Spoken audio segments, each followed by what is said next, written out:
Hey, wish you were here. Hi, it's now 3 p.m. and I'm on my way to a tutorial. Currently on the way to our next destination, and it is cold and frigid, but we're excited to see some McGill students sing. When you have friends that are not only close to you, but part of your day-to-day life, the support that you get from those small continued interactions that you don't have to work for is so significant versus when you have long distance friends, you have to put dedicated effort into when you plan to see each other. We have different lives in different cities.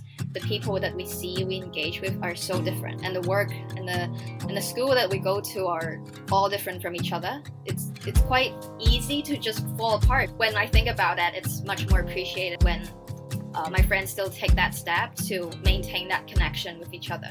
When I was at Queen's, I don't know if I'd go as far to say it was long distance, maybe medium distance. The majority of my friends were at other universities in Ontario, upwards of like 5 or 6 hours away. Ever since high school, a lot of my friends have also migrated or study abroad. Friends are honestly all over the world right now. Two of my closest friends in the world go to Queen's University. As someone without a car, it is 7 hours commute, so I think that's a very long distance. My home, high school best friends have been long distance since first year. I'm the one that's just really out there. I don't see them very often, so I have a core bunch of friends from Toronto that I've kept in good touch with. I grew up in Brazil. I lived there till I was 13 years old. I do have my one childhood best friend. Right now we're long distance friends because I'm studying here and she's still studying in Brazil.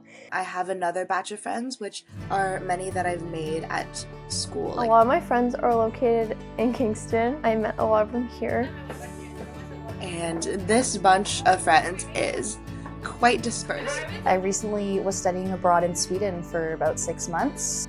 I also met a lot of friends out there, and they're all over the world now. Everyone's really busy and kind of at different stages in their lives. A lot of them have graduated and are working full-time now in Toronto, New York. Some of my friends from school are obviously back in London, and some of them are here with me in Hong Kong. For the most part, I was maintaining those friendships solely online for the better part of 4 years while I was at school. How I like to describe it is I feel like I have kind of different circles of frequent interaction, where the easiest for me is the immediate circle of people that I A, frequently talk to, and B, live within my close vicinity. My closest friends at Queen's are my 2 housemates. I definitely see them the most often. I spend all my time with these people. We have a relationship that's a lot more based on sharing quality time together. And most of the things in my life are happening here in Kingston and together with the people that I'm close with. Obviously, it's easier to talk about it because we're all experiencing it together. We build that connection by going on adventures together, going down to the lake to watch the sunset, exploring the city, or even things like cooking together, doing chores together. Kind of on the outer rung are people that I still consider myself to be very close with, but who do not live as immediately close. I tend to stay in touch with through some sort of digital online means. I think texting is the most frequent tool that we use because it's very convenient, and we have group chats, and then we just send out interesting happenings. I'm a very big texter. I say WhatsApp is a big one. I have a flip phone, so it's somewhat hard to text people. So I can just type away on my computer and then you can read back the messages and it feels like you can add more details. Day to day, it would be just sending dumb Instagram reels. It's not we're having deep conversations, but it can be a really easy way to just be saw this funny thing and I thought you would like it. Obviously, texting isn't the same as talking to someone. Maybe sometimes you can't really get the right message across. I'd rather just send videos and just kind of speak what I'm thinking. Working on a group project right now at Bader. Because I think that I text different than how I talk. I think I've mastered the use of emojis and Discord emotes to convey my meaning. Obviously, it's not the same. There's a lot in interperson communication that's so much more to it. I'm a big voice memo because I love to just record a thought and hear other people's train of thoughts. My long distance friend, she loves to send audio messages, so she's always like sending me voice memos of like 2 minutes because I can hear her voice and her laughing and everything, so I do feel closer to her. When you're like walking or like going about your day, you can call a friend and it feels like almost like you're connecting with them during that part of the day. Like on your commute, calling someone, it's almost like you're commuting with that person. When you FaceTime, you can just talk about everything and there's no deadlines and it feels more spontaneous. We'll organize like calls on Discord to like talk while we play video games, which is nice because it's like doing an activity. I post a lot on my own personal social media. I would post pictures on it. I would write like really long stories about my day. With some of my friends, I use an app called Locket. You can just take a photo. It attaches to a widget on your phone where the widget will appear on the screen. I feel like it kind of like fills people in sometimes on my life. I think it's a completely different kind of friendship than an in-person friendship. I think it transforms the friendship into something else.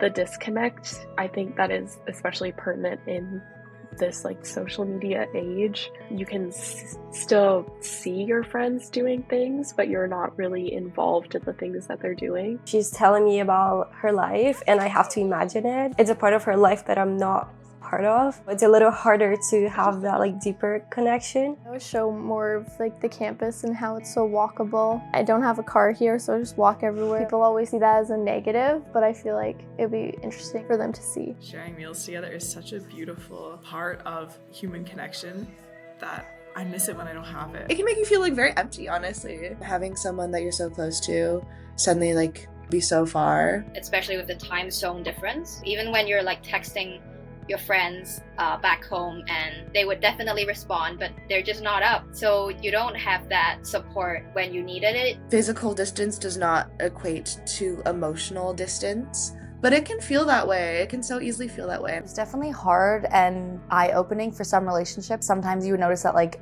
you were the only one reaching out. If it was a two-sided relationship, it's hard to think about these people when they're not immediately in your life all the time, even though the people I love. But not that it was like any bad blood, but just their styles of friendship. These are some like small things that makes you feel like you're out of time with your friends. You can't just assume those friendships will stay the exact same if you don't reach out to people. No, like I didn't value friendship any less. I just am so bad at reaching out and staying in contact. And I've learned to care more for my friends overseas. I know it's really hard. I sometimes just find it so exhausting to keep up with the influx of messages and notifications across all the different platforms. People love to talk about the idea of like being off the grid. I wish my friends could just observe me so they can see like she's not answering my text to be like mean or because she's doing something. She's just busy. She's just a bit overwhelmed. I hated being that person who always had her phone out and was like, okay, wait guys, quiet, or like, oh, turn around and smile. But it seems that our lives are so connected with technology and social media nowadays. It's very difficult to do so. If there wasn't like Insta, if there wasn't Discord, if there wasn't like all of this kind of stuff, like I don't know, I'd be lost, I guess, like sending letters.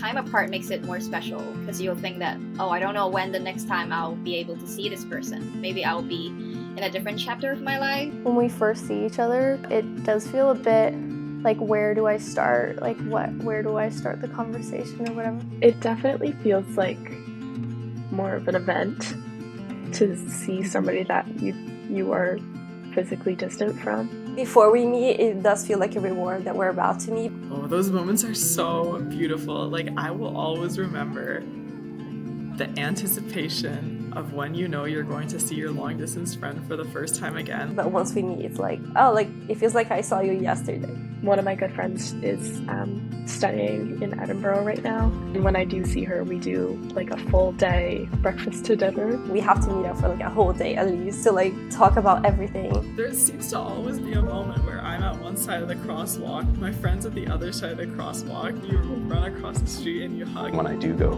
back to Ottawa, we'll go out and do stuff. There are some things to do, you know, there's some things to do there. She came to visit me last winter. She did get to meet some of my friends and where I live and where I go to school. It's really nice to share, like to show it to her and be like, hey, like This is the room I call you from. If a friend sends like a picture of their desk or something and it's like, oh, I go over to their house for the first time and it's like, oh my god, this is where you've been like sending me messages from. It's the desk, it's your like, it's your keyboard, it's your like monitor. Reconciling those like pictures with real life is like, it's really impactful, I think.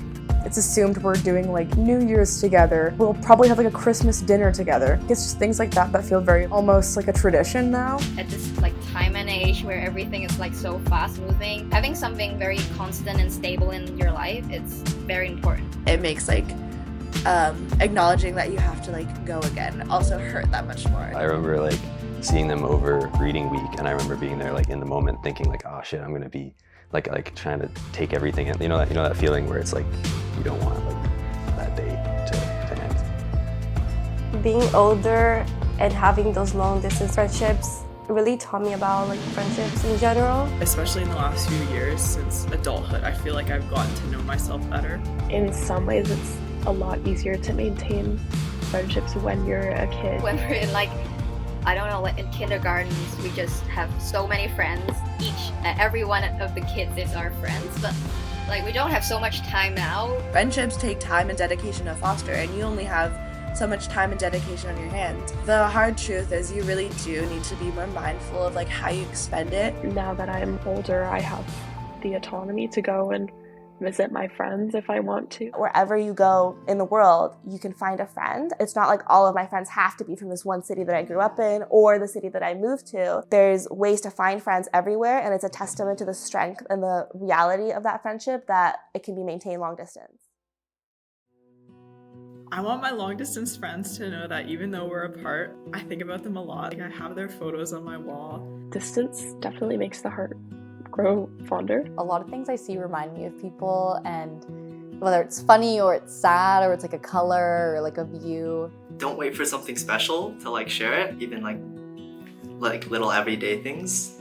Don't hesitate to send it. I think those are cool too. No matter how long or how short we knew each other, and you truly did leave such a special impact on my life, and that is something that I still think about very frequently, despite how detached or distanced or closed off I may seem on the digital scape. I know we've been friends since we were little, and I cannot remember like my life before we were friends. No matter where in the world we are, like we're still gonna be friends and we're still gonna catch up. For my longest distance friend to kind of really let her know how much I appreciate those moments that we get to see each other and how grateful I am that we met each other and that we're still maintaining this connection, even though it's very difficult. Everyone just offers something new and like so amazing to my life. I'm so thankful that I have this friendship to like come back to. Just because we feel like we can not really see each other many times a year, my love for them doesn't waver. I'll look in the camera. Yeah, there's some weeks where I'm like totally busy and like say I can't spend time with you guys, but I really want to, and I really appreciate when they're busy, when they make time for me, because I know how difficult it is. Had we been living in a time and place where we didn't have the technology that we have, we surely would not be like in communication with each other anymore. Everything is connected, everything does happen for a reason, so it's really nice to meet a lot of people, and I know that the really special ones I will be seeing again. I miss you all a lot, all the time. We'll always have our little birthday tradition together, and yeah, we'll see you next time. Keep in touch. If I don't message you super often, I will soon. Relationships are a two-way street. You also have to like have a part in, extending that contact and holding on to it. At the end of the day, we just want to enjoy each other's company. It's hard being long distance. Like one time I even just flew to Europe when my friend was abroad because it was a long time.